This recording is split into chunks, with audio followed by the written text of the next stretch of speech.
So we're live. Back again to the virtual demo room here in Kista.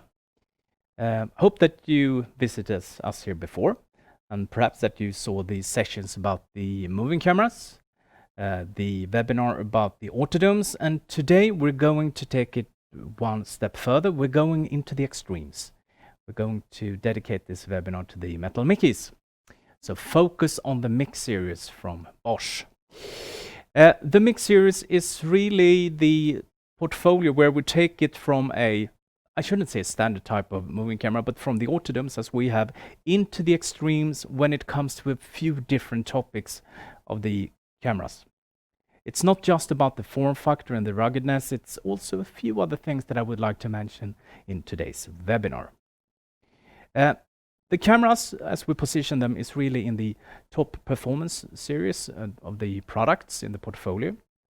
So you will have all the nice features, And if you have been listening carefully in the previous webinars, you will see that there are a few things that are in common with the other ones, but then we add the extra nice bits and pieces.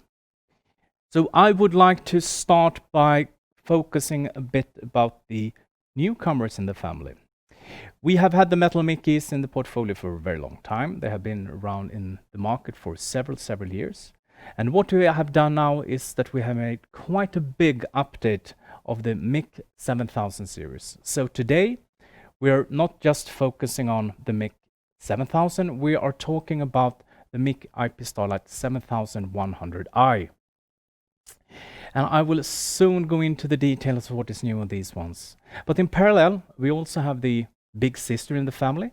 It's the MIC IP Fusion 9000i that I will spend quite a time on today as well, because this is the product where we really go into the extremes, both in distances, in environments, and also when it comes to no light situation with this camera. So this is what I would like to talk about today. MIC cameras. I don't think you're surprised if you see this picture I'm showing right now. You have seen them both in the fixed cameras and in the moving ones.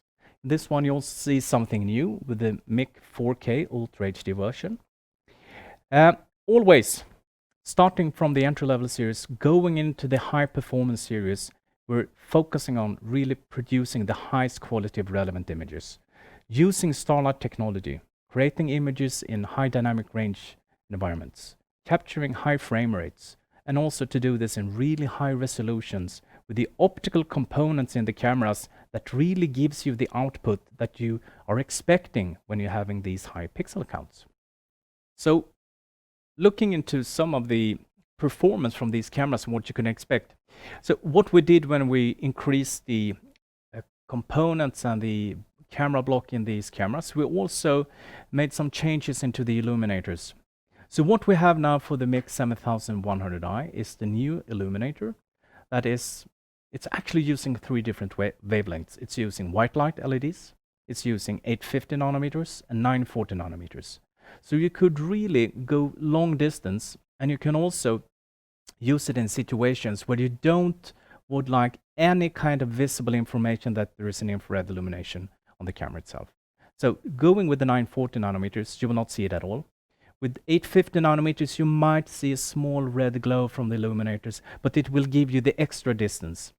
So with this illuminator, you can even go up to 550 meters if you're using both the 940 nanometers and the 850 nanometers at the same time.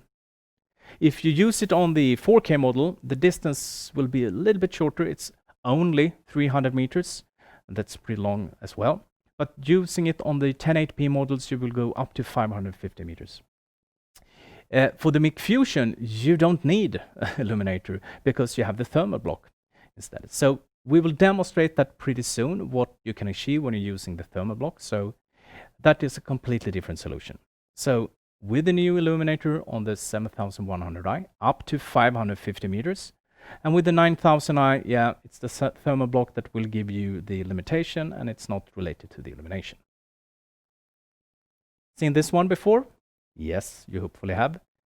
When we have all these pixels going into 4K, we need to reduce the bitrate as much as possible. And we do this by using H.265 and also using the intelligent streaming that we're doing with our cameras. And that's also, of course, the situation with the MIC series. Just a hint, I think you've seen this one before. We're using exactly the same type of components, the TPM modules, the software measures in our cameras to protect all the information that we have. So all the data you're generating, the video data, audio data, metadata for the video analytics, it's all secured by this hardware and the software measures. So those are the general things I would like to mention before we go into the details and start a bit with the news of these cameras. So what we have done is we updated the MIC series to a 7100 series for the standard one and for the 4K version. The MIC 9000i is still the same product as we have had now for 2 years, but the two new MIC 7100i is really something different. We have two different versions of the 1080p version. It's what we call the base model and the enhanced model. The enhanced model is really where you give the extra when it comes to the environment. It has a built-in window defroster. We have built-in storage capabilities, being able to use the SD cards that we're using, the industrial graded ones. It's a completely new drivetrain. It's so much smoother, it's more accurate, and when we're also going into high resolutions, we really need that. And the new illuminator is, of course, bringing the extra distance. 4K versions, it's really nice product. It has a huge sensor and it gives you really the image performance that you haven't seen in a moving camera before. Trust me. This new camera with this new 1-inch sensor, it produces extremely nice image quality. It has very low noise. It gives you the same pixel density as a 1080p camera, even though we have a bit lower zoom ratio on the lens. But it's such a great camera. What we also added in this one is the image stabilization. Yeah, we have had electronic image stabilizations in our cameras before, but I would like to show you a clip that we have recorded here outside our office. First of all, you see the camera. It's a bit of shaking. I shall actually pause this video and start to explain what we have done. We are using a kind of a shaking board that we created for some demo purposes and some exhibitions. The camera is mounted on this shaking board and it's moving quite a lot. And at this point, there is no image stabilization activated. So Johan is coming and walking here, and it's actually Johan's car that is also parked there. So there is no issue with seeing that registration plates. He has approved to this one. So what you see is Johan is coming here. It's quite shaking, and you will also see soon when we're zooming out the camera what the distance is. And as soon as we turn on the optical image stabilization, it goes completely still. And this is quite far away. I think it's like 125 meters to where Johan is approximately now. So you can really see the purpose of having the stabilization in a camera when you're using it for long distance viewing. So it's extremely nice feature we have there.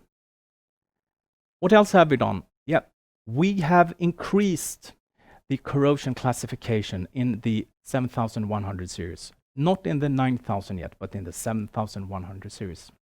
So we are now being able to use the cameras in environments where you really have the highest need for corrosion classification. It's C5M approved today. It has a also very nice feature when it comes to the defrosting of the window. The defrosting of the window, it seems like it perhaps is not just something special, but in an environment where you mount the cameras in both windy, in rainy, and in snowy condition, this really makes a difference. This is a picture showing how it looks like when the water in a colder environment has hit the surface glass, the window of the camera. And what you could also see is that the drops are vaporized and removed from the window without the wiper being used. So also, this is one point where you can use it. It's not just if it's freezing cold and if you have ice and snow. It's also much better to avoid drops on the window. So that's also one place where you have the need for this automatic window defroster.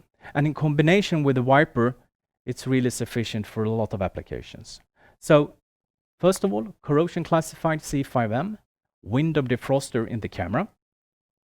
And what is more, we increased and made some changes to the mechanical construction and how to control the camera between the microcontrollers and the engines. We also made some changes to the gearboxes, so we are nowadays much more accurate. We're much more smooth when it comes to this one. And I will also show you a demonstration video later on if somebody should actually move the camera, how the camera always finds its position back. So this is a major improvement when it comes to the mechanics. This picture is from this is actually the demo room we have in Finland on the roof. And what you will see here is a short demo clip of a airplane tracking solution. I'll mention this very shortly. This is a company called Tenotech who made this solution to use the metal Mickey to track airplanes by ADSB receivers. So what you see here, it's not really the tracking I would like to show you, but even though it's nice, it's the smoothness of how to follow the airplane 5 kilometers away from the camera. So it's really a smooth positioning and a smooth movement of how the camera is nowadays controlled by a third-party system, or if you're running it yourself by the joystick or the mouse and window, for example. So that's a major improvement as well. This video is demonstrated by a MIC 9000, but it's the same construction when it comes to the features where you are using the resolvers in the camera to find the position. Even if the camera would be shaking and vibrating, even if the camera is by some way taking out of its position, the camera always knows how to find its home position and its presets. So the way we are constructing the gears, in the way we're using the microcontrollers and the resolvers to always keep 100% alignment of the positioning, makes it also to a great product when it's in these environments where it might be some external forces that is moving it outside its positioning. If you have huge vibrations or shaking or something, there will be a possibility or risk that the camera can move. But even if it should be moved, the resolvers and the control software in the microcontroller that is now also updated in the 7100 series will bring the camera back to its original positioning. So it always knows its pre-positions. That's also quite an improvement from some of the previous models. So that was a bit of the extremes when it comes to the mechanical construction, corrosion classification, low light improvements, but also we have even better hardware components to do the essential part in a camera. And an essential part in a Bosch camera is analytics. When we go to the metal Mickeys, we're not using essential analytics, we're using intelligent analytics. And intelligent analytics in a MIC series, it's like you can see up here. For the 7100 series, you see that we have analytics while it's moving, also for the 9000. Intelligent tracking.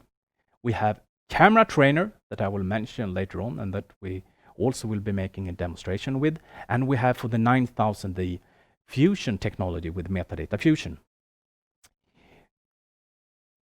What I would really like to put some points on here, and I also show this video in the Autodome series because we have the similar intelligence in the new Autodome 7000i series. We can go the extra distance. Intelligent analytics really helps you when you have these environmental challenges, when you have winds, you have trees that is blowing, you have branches, you have shaking. You need to do video analytics over water. You will see a short example of that one soon. You really have the ability to go the extra distance as well. So in the 7000i series and the 9000 series, we have intelligent analytics in the mix. Small repetition about the analytics at the edge. We're doing this in the same way as we do with the fixed cameras. And for the one of you who has been following me, you can see it's the similar thing in the 3000 fixed cameras going to the 9000i. We create the metadata at the edge, we make the decisions in the camera, we send it over the network, we store it together with all the information on the recording device to be able to search for the metadata later on. And you who have seen this before knows that this is one of my favorite videos, but you have seen it so many times, so I will pause it. But what I'm demonstrating here is that the camera, and now you need to think this is a moving camera. It's one of its positions, one of its 16 fixed positions. In this position, when it's calibrated, it can recognize many different objects. It can do classifications of a car, of a bicycle, of a lorry or a truck.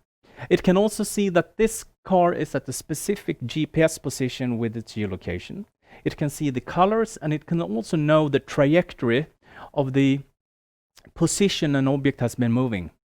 All this is part of the metadata. A moving camera can do IVA at a fixed pre-position in 16 different positions. So it can move around 16 different positions to do this. And it's calibrated in every one, so it can do all these nice features and all the tasks you know of a Bosch camera. So this is also interesting, but we're not just able to do that. We are also, with the artificial intelligence that we have built into the camera, able to do camera trainer. We're able to do machine learning to learn the camera on specific objects that should be generating an alarm. You can have a camera in 16 different positions, trained to understand 16 different types of detectors or objects. One type of detector could be a car, a parked car. One object could be a parking sign. One object could be a intersection crossing sign. It could be an object that is rubbish can, trash can. It could be fire extinguisher. So you can train this camera for 16 different types of objects in each different position, and you have 16 positions from a moving camera, and you also have the possibility of unlimited number of these objects to be used. If this sounds a bit confusing, I hope it will be much more clear when we are demonstrating it for you. So when you buy a Bosch camera with IVA, you automatically get the camera trainer for free. That's nice, because we have built in the hardware components that gives us the ability to bring the machine learning into the camera. What I also show you here is this nice tool, this clickable PDF.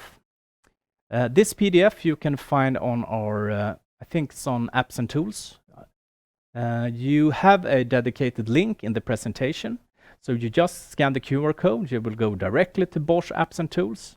And if you are able to scan the QR code, just search for Bosch Apps and Tools, and you will find a way how to download this clickable PDF. And there you will see a lot of nice examples of video sequences with both essential analytics for some other camera series, but also intelligent analytics. So I would like to show a few scenarios and a few demonstrations about our intelligence. First one, we can use a moving camera from Bosch in a couple of different ways. One way is to use the intelligence, the IVA, to create a position, to create a specific field in that position, and when something is coming into that position, we will activate the auto tracking, the intelligent tracking in the MICs or in the autodomes in the 7000 series. And this is something that we would like to demonstrate. So from that point, it's over to demonstration. Here in the parking garage, we can see the 7000i has been set on a guard tour. While it's doing the guard tour, it's perfectly able to track and identify objects as a normal IVA analytics feature would on a fixed camera. It detects objects as it passes through the zones, and also can continue on the guard tour, so it can provide analytics over a very large area. Here we enable tracking. So in this case, when the object is detected, the PTZ tracks the object and follows it. Even if it starts moving quickly, the object is tracked very accurately and triggers alarms as it goes. The object will be tracked until it passes out of the camera's view, and then the camera will return to its guard tour.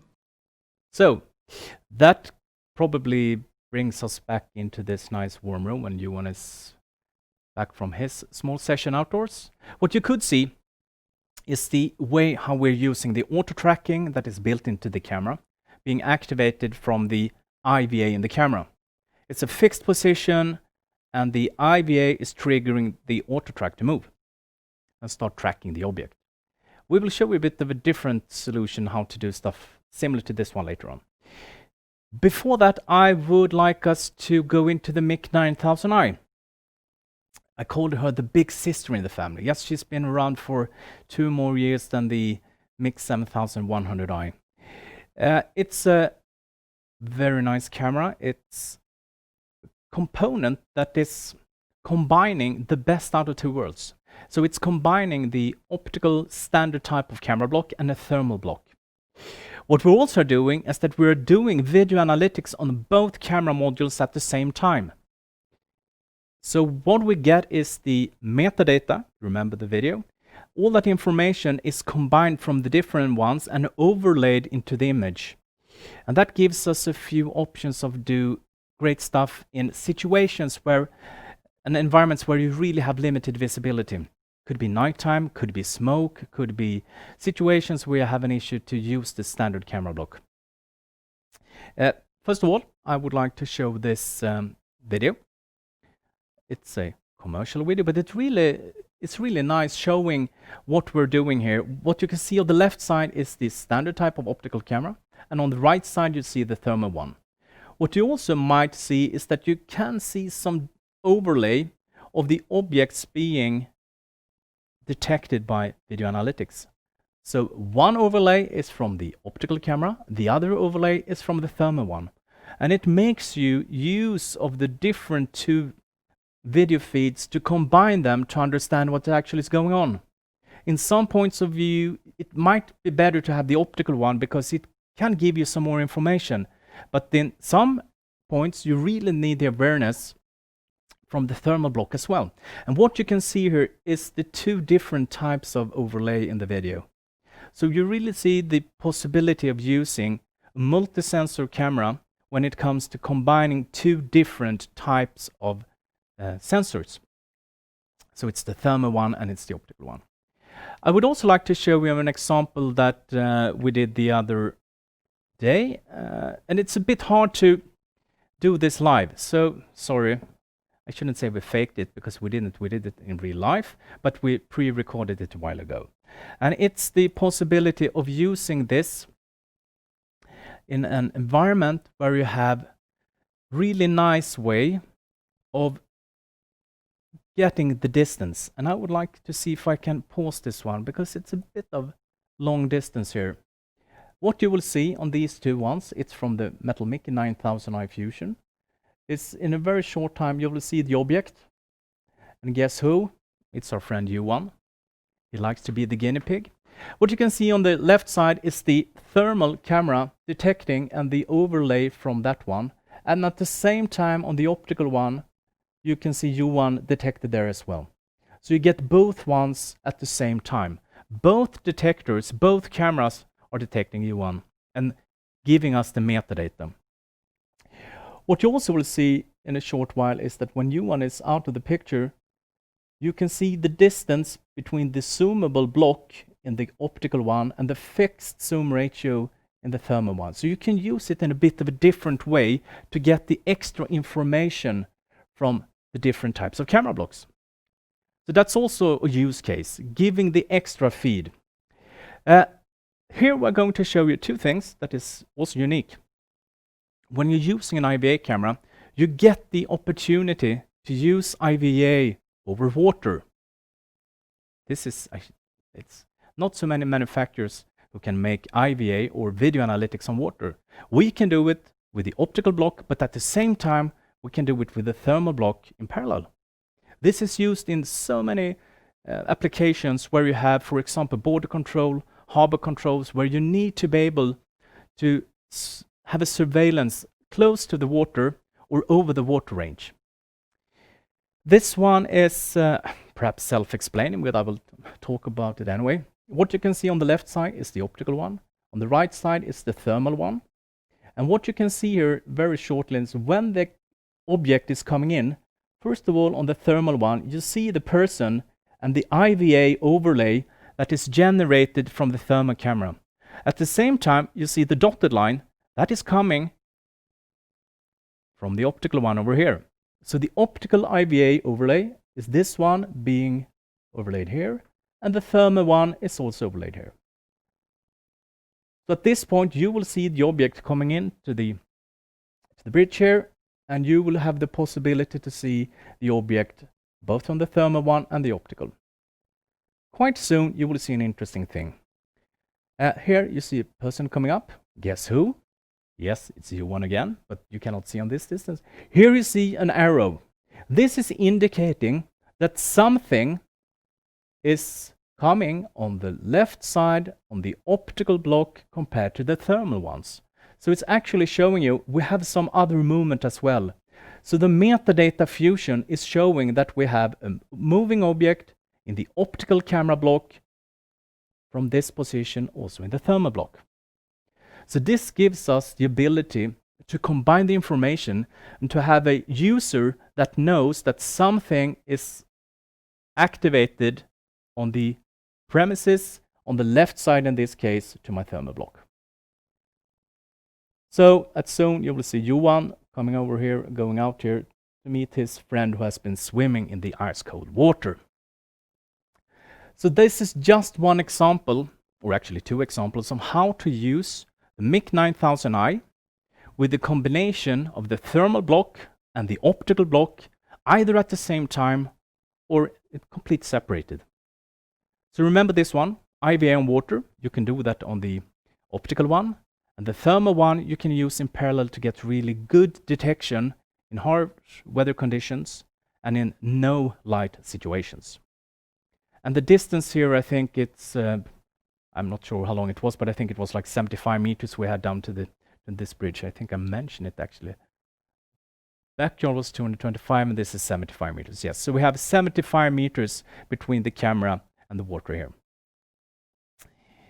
So those are intelligence in a moving camera going to the extremes using the MIC 9000i fusion. All the things you saw on the left side with IVA and water, it's also possible on the MIC 7100i. The only difference is it doesn't have a thermal block. Pretty big difference, but at least that's the difference we have. But what is similar? Camera trainer. This one we have been demonstrating before, but I will also talk about it a little bit more since it's such an important thing for these cameras. The camera trainer, as I also mentioned, is the possibility to bring the new solutions, to find your different use cases and your different pain points where you never have been able to do this before. Also, in the Autodome series, we did some things that those videos will be used later because it's similar with the use case of camera trainer for a metal Mickey and an Autodome because the intelligence in the cameras are the same. It's the form factor and the ruggedness and the robustness that makes the difference. So if I show you a video for camera trainer in an Autodome 7000i and I show you a video or demonstration of a MIC 7100i, sorry, it's the same. It's the same hardware and components and the same intelligence. So for me as a presenter, it's so much easier to just make one video and one demonstration and show them in both cases. So now you will see a demonstration where we are using the information from some signs out in the environment and some real-life objects, and we will demonstrate and show you now how it can look like when you're using camera trainer. In this preset position, we've taught the camera to detect two types of object. One is a road sign and one is a car. We've also put a detection zone in here, as you can see in the green box, and we've applied a rule to that. So when both are met, then you get an alarm. For example, the parked car and the no parking sign combined together with a time delay, and then you get the alarm showing that a car is parked illegally. We can use this in many different ways. So we can also have multiple presets in the camera and multiple configurations, as Anders mentioned. In the second example, we're detecting a car parked illegally in this car park. So we specified an area, and if the car parks in the prohibited space, it triggers an alarm.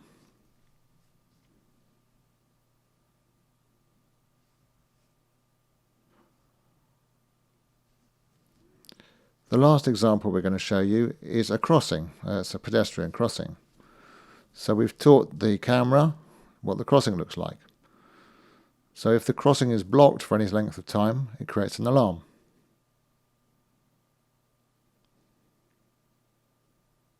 So as you can see, it can be used in lots of different ways.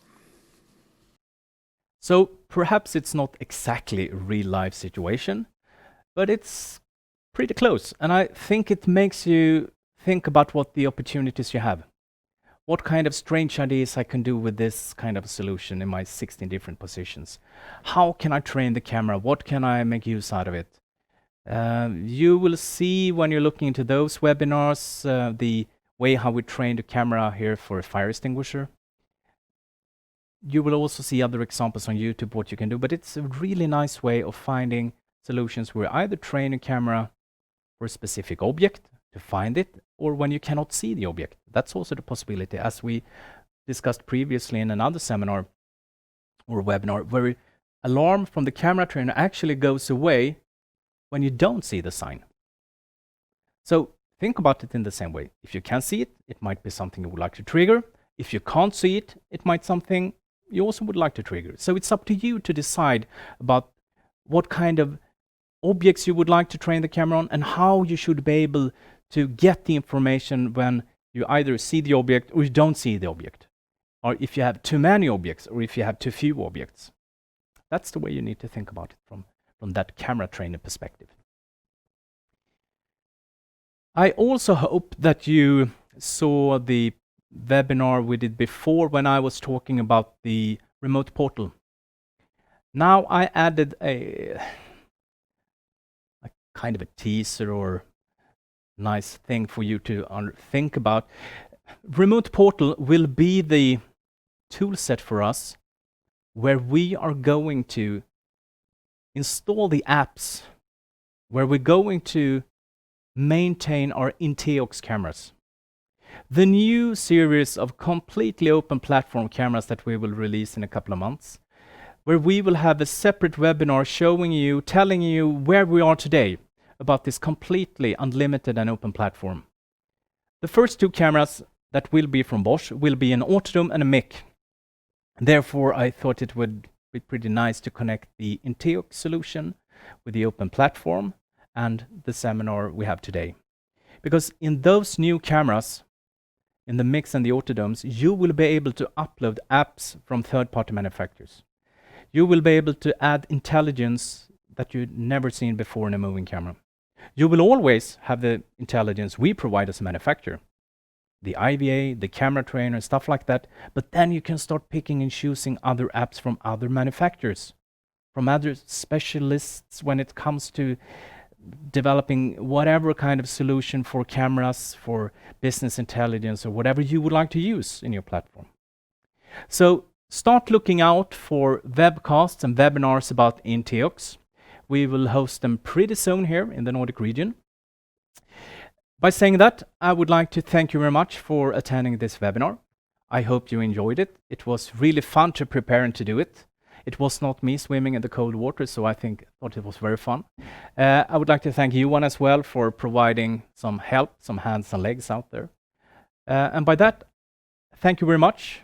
Stay tuned, stay safe, and let's see you soon.